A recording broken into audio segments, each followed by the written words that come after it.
How can states appropriately or most effectively have these programs incorporated? A lot of states have done a lot of different things, and a lot of them are super interesting and exciting to see the results of them. But these are conversations that you can't sit in a high tower or your office and draft up what a social equity or equity program is going to look like. You need to have those types of conversations. From Tyler Technologies, it's the Tyler Tech Podcast, where we talk about issues facing communities today and highlight the people, places, and technology making a difference. My name is Jeff Harrell. I'm the Director of Content Marketing here at Tyler, and I'm so glad that you've joined us. Well, during the midterm elections, several new states passed cannabis laws, making cannabis regulations even more topical and important. And today we have Alex Valvasorri, who is the Tyler Technologies subject matter expert around cannabis regulations, here to have a conversation with Erik Gundersen. Erik is the founder and principal of ERG Strategies, which provides insights and perspective to cannabis regulators and businesses to help them achieve their goals. Now, before Erik was at ERG Strategies, he served as the executive director of Maine's Office of Cannabis Policy, where he ushered in the very first set of program rules and launched Maine's adult use cannabis program in 2020 during the COVID pandemic. And Erik is also one of the founding members of CANNRA, which is the National Association of Cannabis Regulators. You're going to enjoy this conversation. They're going to dive into what is the state's role in these regulations, what should the federal government be doing, and why equity is such an important part of this conversation. Well, without further ado, here is Alex Valvasorri with Erik Gundersen.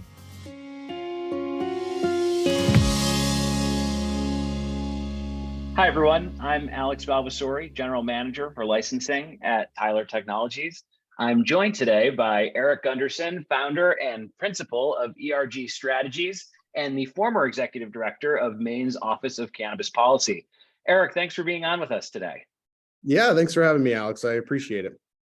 So let's start from the beginning. How did you first get plugged in with Maine's cannabis program? Like a lot of individuals that end up in the cannabis space, it was kind of a stumble upon, but it's a fun story to tell. In 2016, I was a senior policy advisor in our speaker's office, and that was the same year that Maine voters passed legalization at the ballot box. So shortly after the November election, our office started getting calls with some concerns around legalization and kind of what that was going to look like moving forward. And my good friend and boss at the time, the chief of staff of our speaker, just kind of nudged me. I was like, hey, Erik, do you mind taking a look at the underlying language that was passed and give me some thoughts, any red flags? So I went through it, and it quickly became apparent that there were some significant, we'll call them significant issues with the language that was passed. Ended up drafting a memo kind of highlighting all of the deficiencies. And it was concerning at that time, but in one of my prouder moments, I think it was literally like 24 hours later, our current governor, then Attorney General, came out with like a 10-page memo addressing a lot of the same issues. It was obviously much more eloquent, a lot more legalese, but it became apparent at that time that we needed to figure out a way to address these deficiencies. So we quickly acted upon that, put a bill through a committee in the legislature to put a moratorium on legalization and the implementation of it. And then at the end of the day, trying to figure out how to address it and move forward with the will of Maine voters, we decided to put together a joint select committee, a special committee, basically to rewrite Maine's Legalization Act top to bottom. And that's kind of how I got started. And since I was the one that did the original review of the language and put the memo together, I ended up staffing that committee and spending a year and a half with them, basically drafting what that structure for adult use cannabis sales in Maine would look like. And it was a great learning experience, an exciting experience building out the statutory language for that program, working to overcome a couple governor's vetoes. But yeah, like I said, at the end of the day, a year and a half later, that became law.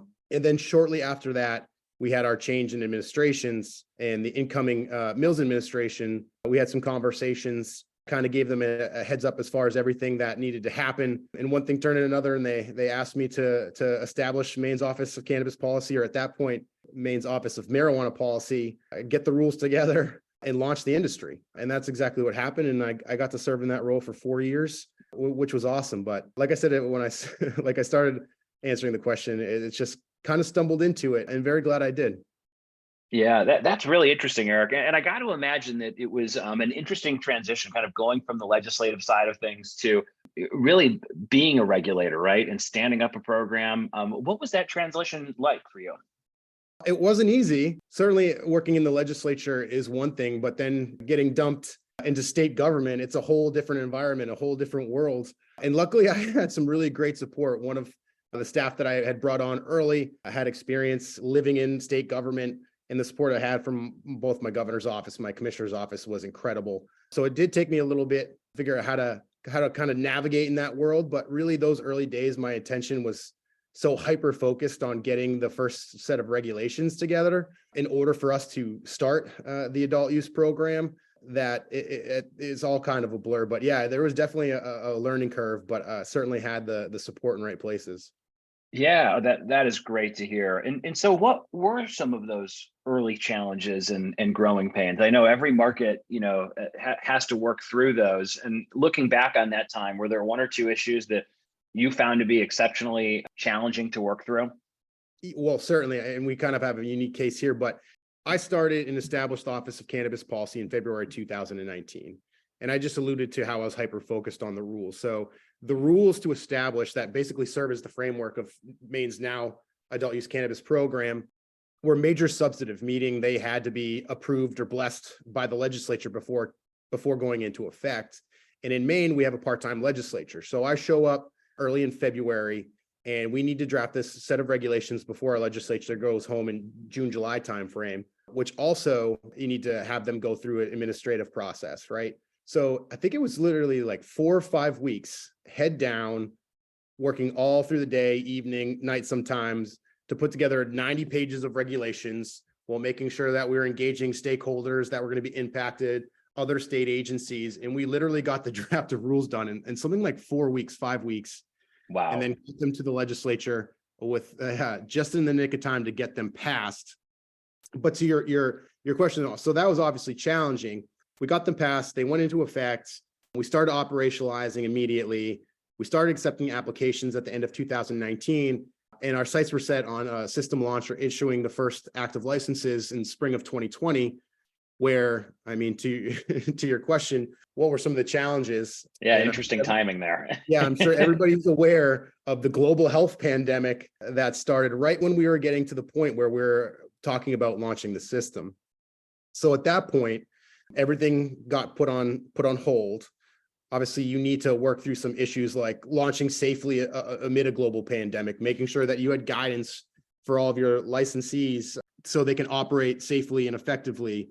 One of the other challenges was local authorization. So Maine is an opt-in state. Communities have to opt into the program. And while we were working with municipalities to help them through that process, COVID hits, and really opting into a cannabis program is kind of a low priority. And then one of the biggest challenges that we faced was a testing lab. We knew based off the experience of other states that there were a lot of challenges and hurdles around testing, and we were acutely aware of those. And we put a lot of time and resources to make sure that we wouldn't have those same issues. But the very first lab that was set to come online or was in a place that were able to meet the timelines with the launch of the industry was in a community that hadn't opted in. So we were working with that municipality to get through the process. And obviously with COVID, that got pushed to the back. So working through all those different hurdles to actually get to a place where we became the first state to launch a cannabis program amid a global health pandemic, amid COVID, a little bit later in 2020. But certainly some unique challenges and growing pains there, trying to navigate a global health pandemic at the same time you're launching a statewide cannabis program. Yeah, wow, that I can't even imagine. That's certainly hats off to you and all the folks who were involved with making that happen. I think unlike us in the software world where we can hide in our offices alone, developing software, right? The cannabis industry, right? These are real plants that grow in the real world. And so certainly important to recognize. So as the program matured, as you guys found ways to navigate through COVID and beyond, what are some of the things that surprised you most about this market? I think there are a couple good things and a couple maybe not so good things. I was at this point surprised of how collaborative a relationship our office had with our industry partners. Really, that relationship, I think, was beneficial both to us and them, and making sure that we were launching a system that was sustainable, that was competitive, but also served the purpose of why we were there as regulators, to make sure that we were protecting the public's health and safety. So that was really helpful. I think that was really beneficial. And I'm sure we'll talk about it in a little bit here around how that really formed all the stakeholder engagement work that we did moving forward as an office, to make sure that all those voices and stakeholder groups were accounted for in all the policy or office initiatives that we had moving forward. But yeah, I mean, there were a lot of challenges. There were a lot of little surprises along the way. Luckily, we had the foresight and the benefit of having a lot of states come before us, and we spent a lot of time talking with those individuals in those other states, whereas we could kind of map out and see a lot of those challenges ahead of us, and to ensure that we had systems in place, processes in place. We were cognizant of those challenges and we could plan accordingly. So all things considered, we had a really smooth rollout. If you remove COVID from the equation, it was a much smaller, much more controlled rollout. But after that, I was also surprised on how fast it really took off. We started with just a handful of licensees. I think at the point we launched the system, it was like 6 retailers, 1 testing lab, maybe 8 cultivators, and 2 manufacturing facilities. And I think within the first year, could be wrong on this, but we were well over 100 licensees. So just how quickly it took off and how well the system did. Yeah, that is really great to hear. So, changing gears a little bit, Eric, I'd love to learn more about how technology played a role in all of the work that your team did. Of course, we do licensing work. Seed to sale technology plays a critical role. How did all of that go for your team? What's working well, and where do you see opportunities maybe for new technologies to enter the space? And I love this question too. And I'm not just pandering to my audience right now, but technology is so important. Having good data is so important to all of these regulatory agencies across the country. I cannot stress it enough. Like, whether you're talking about having systems and technology in place for building program efficiencies, simplifying and automating agency workflows, all the way down to having systems in place and getting data to better understand the markets and programs in each jurisdiction based on the data that comes from these technologies and these systems. I really wanted to be a thought leader in this space and help grow one of the best cannabis programs, or 2 of the best cannabis programs in the entire country. So I wasn't just serving a licensing and enforcement function. I really wanted to have these systems in place, to have a high functioning agency, systems in place to make sure that I had real-time data that could help drive our decision making around, like, what initiatives do we need to move forward with?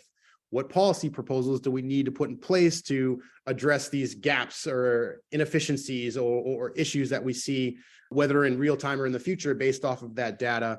So I can't stress enough how important it is to have good technology in place, both for the administration of the program, but also allowing you to get the information that you need in order to make these informed decisions and govern and administer a responsible, again, competitive cannabis program, no matter what state you're in. So, and also, I think it goes without saying, but it's not brought up often enough, having the technology in place and having the data at your fingertips to allow also for maximum transparency. And that was one of our guiding principles at the Office of Cannabis Policy. Just such an important piece. Yeah, definitely. I can't imagine, had this industry come along even just 10 or 20 years ago, the challenges that we'd all be presented with. So I think we're all fortunate to be in that spot today. I would imagine, Eric, I'm sure, based on everything you share with us today, a lot has changed since the beginning of 2020. It feels like a lifetime ago. Yeah.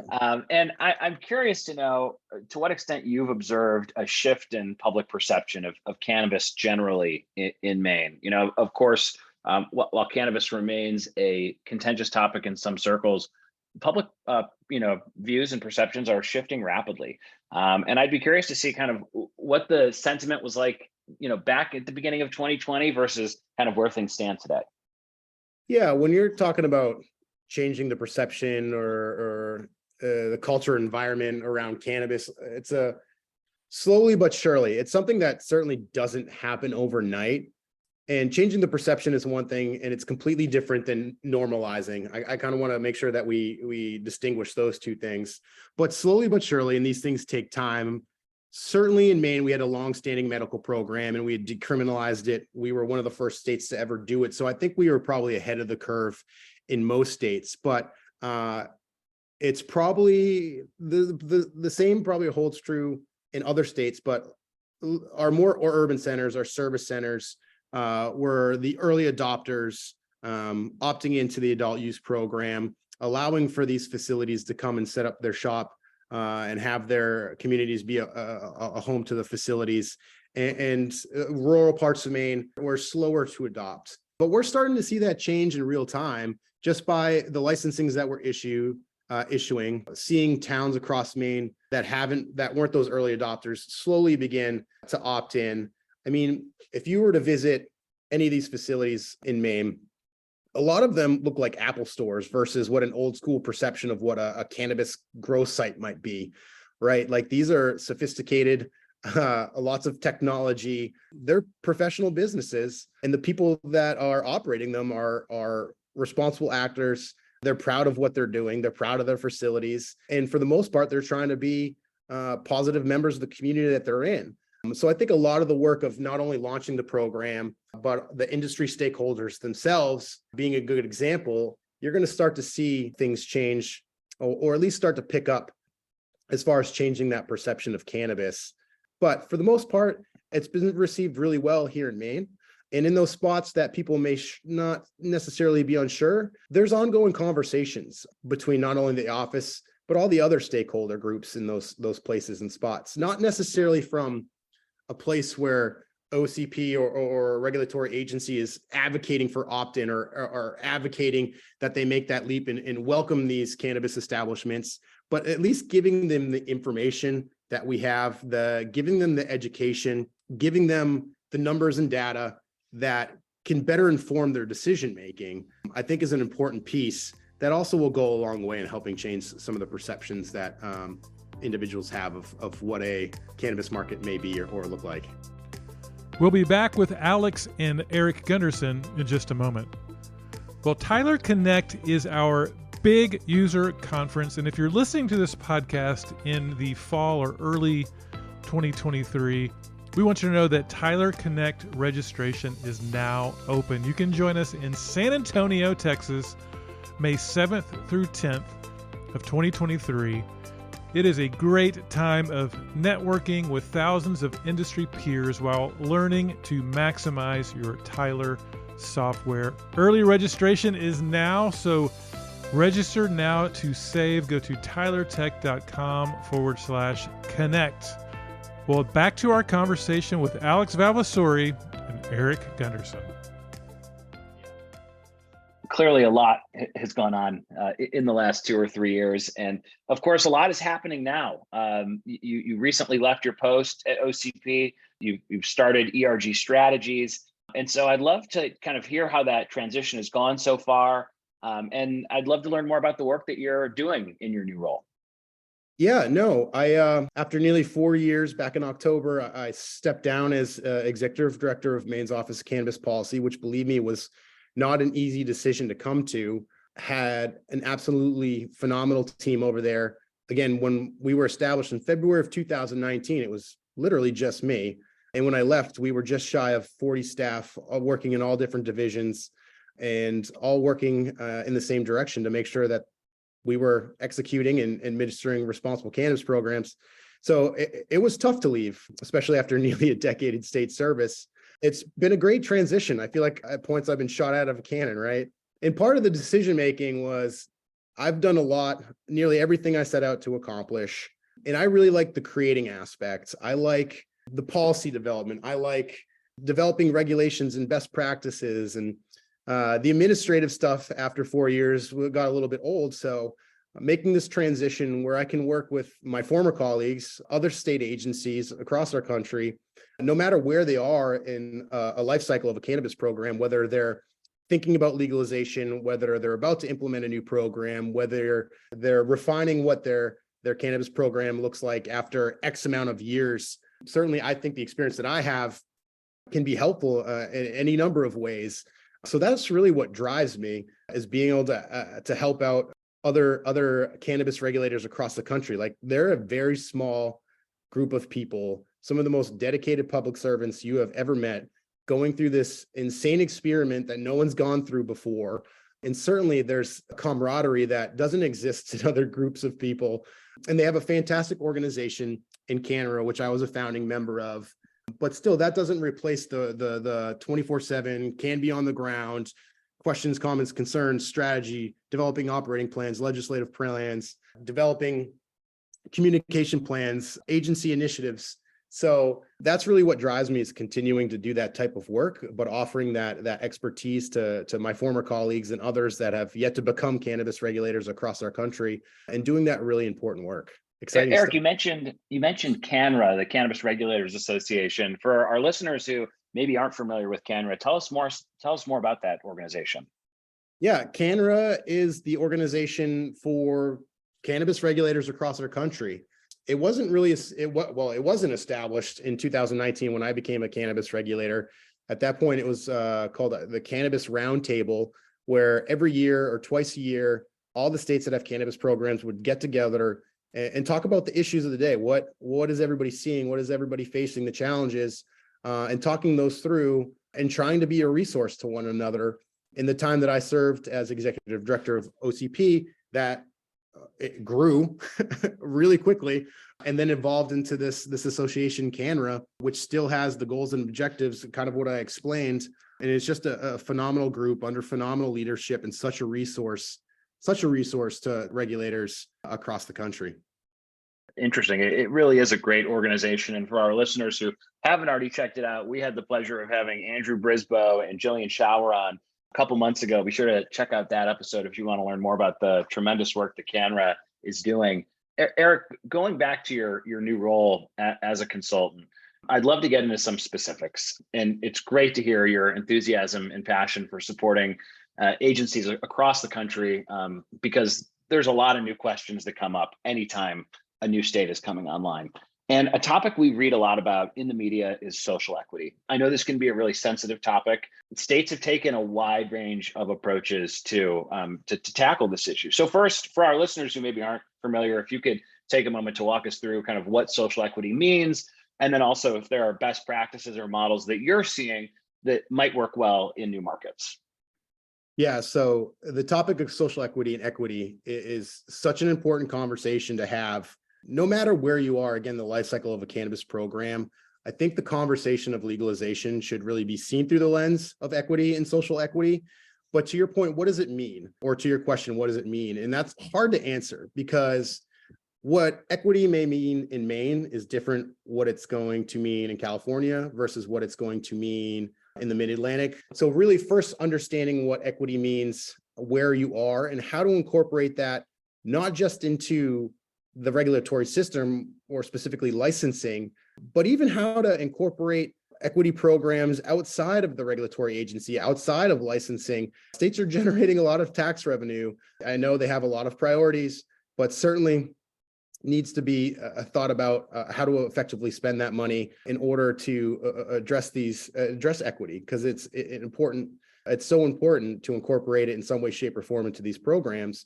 But I think this is also another really good place to have like significant stakeholder engagement.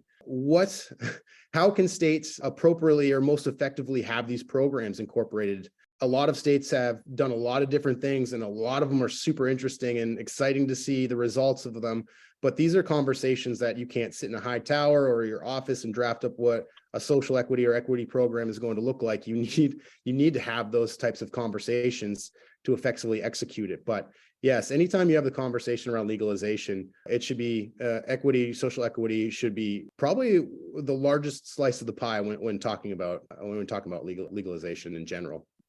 Yeah, absolutely. And I think your point is a good one, that where the program is geographically, where in its development cycle, right? These are all the factors that are at play. And I think, we have yet to find that one size fits all, right? I think it's really important to meet folks where they're at and do what you can. So that's all very interesting to hear. Another topic that we hear a lot about is hemp, Delta 8 THC, CBD, right? People generally are familiar with THC, the intoxicating compound found within cannabis, but there's a lot more than just THC in cannabis and in hemp, right? And so this becomes a very blurry topic. I think states all over the country are trying to figure out how to wrangle this. And it's complicated by the fact that some of these byproducts of hemp, for example, are intoxicating. So what are you seeing today, and what do you think is the right path to help put some guardrails around some of these emerging molecules, so to speak? Yeah, when talking about hemp, my mind directly goes to the intoxicating hemp-derived cannabinoids. Those are the ones that really present the public health and safety issues and should be top of mind for, not only regulators, but policymakers in all of these states about how to address it. This is a great area where the federal government could be incredibly helpful with trying to figure out regulatory pathways specifically for those intoxicating hemp-derived cannabinoids. But again, it's such a challenge, such a gray space. It came on so quickly. You've seen this meshwork plan to address these from state to state. They all look different. There's no one that seems to be working better than the others. And like I said, the regulators in these states always seem to be the first ones to go through these new challenges. And certainly this is one of the bigger ones, and trying to figure out how to interpret what's hemp, what's not, both from a place of the Farm Bill, but also within your state, and how to address it.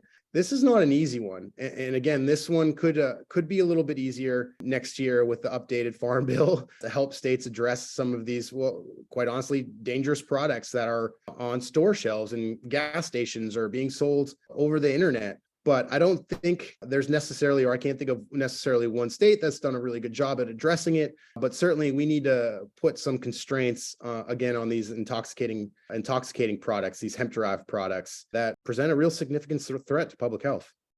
Right. Well, it sure sounds like your hands will be full looking at next year and the years beyond, right? Until we have some clearer guidelines from the feds or elsewhere. This is not a topic that's going to be solved overnight. It is not. No, we've talked about issues presenting regulators. I want to change gears for a second and speak to maybe some of the licensees and operators that might be listening today. If you had to offer any advice to the industry, and it's great to hear that your work at OCP, you guys had such tremendous collaboration with the industry. What are things that industry participants and licensees can do to better interact with regulators and to make the life of regulators easier? First, I don't think it's necessarily the industry's job to make the life of regulators easier. I think regulators can do things to make the life of regulators easier. And that's trying to figure out a way to have that collaborative relationship with specifically the industry stakeholders. There's a life cycle between having a good relationship with your industry stakeholders as you're developing a program and launching a program, but there is a point where it can be a little bit of conflict, right? You're talking about a regulator and a regulatee. Is that even a word? Those that you regulate, and there's going to be natural conflict there, regardless of what you do. But to have that collaborative nature, to have that two-way dialogue, putting systems in place in order to maintain that dialogue.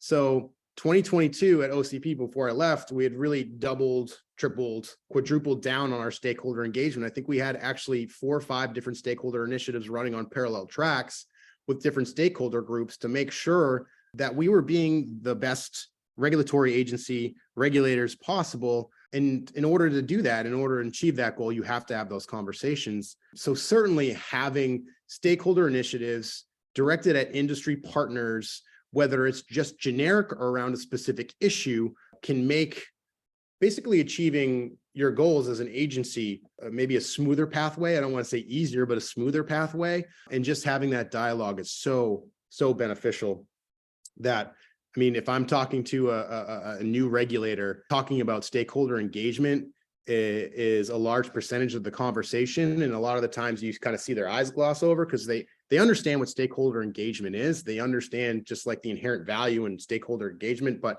it's hard to actually like bring 1 and 2 together to say this is how it's going to benefit you. But when you see it in real time, I can't stress enough as a former cannabis regulator how important that stuff is. And specifically at the Office of Cannabis Policy, we actually had essentially 2 full-time staff that did our stakeholder engagement programming. That's how important we thought it was. But that's certainly one thing that regulators can do to make their lives easier. Yeah, I love the way you put that. Regulators making regulators' life easier. I think that's a good way of putting it. Only moments ago, Eric, you talked about the role of federal government, right? And to date, right, there has not been the traction that many in the industry have hoped for out of Congress. As we look to the next few years, right, obviously there's a lot in the news just this week and this month.